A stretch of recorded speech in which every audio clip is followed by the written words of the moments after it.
అఘాసుర వధ. పూతన బకాసురుల సోదరుడు అఘాసురుడు.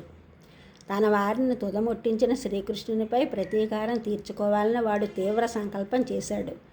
శ్రీకృష్ణుని కృష్ణమిత్రుల్ని సంహరిస్తే వ్రజవాసులందరూ నశిస్తారని వాడు ఊహించాడు. కృష్ణ బృందాన్ని తుదముట్టించాలని వాడు కొండచిలువ రూపాన్ని ధరించాడు. గోపబాలురంతా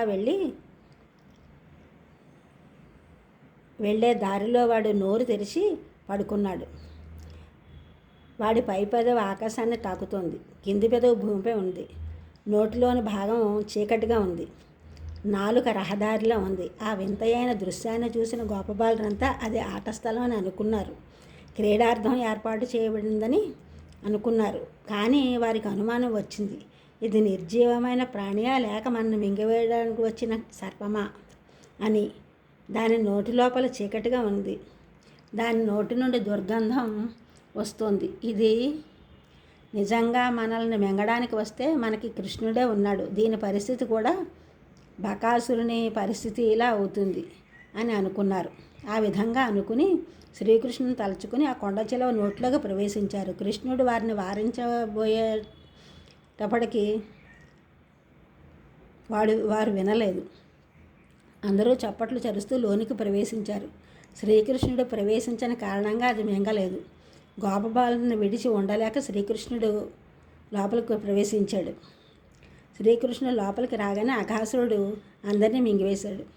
ఆకాశం నుండి అంతా వీక్షిస్తున్న దేవతలు హాహాకారాలు చేశారు. కానీ అంతలోనే కృష్ణుడు తన శరీరాన్ని పెంచాడు. గొంతుకు అడ్డేపడే వరకు శరీరాన్ని పెంచుతూనే ఉన్నాడు. దానితో అఘాసురునికి ఊపిరి ఆడలేదు. వాడి నేత్రాలు గిరగిరా తిరిగి ఉబ్బి బయటపడ్డాయి. ప్రాణం పోవడానికి కూడా వీలు లేదు. అందువలన అది బ్రహ్మరంధ్రాన్ని చీల్చుకు బయటపడింది. అఘాసురుడు అంతమొందాడు. అప్పుడు శ్రీకృష్ణుడు తన కృపాదృష్టితో గోపబాలులను గోవత్సలను తిరిగి బ్రతికించాడు.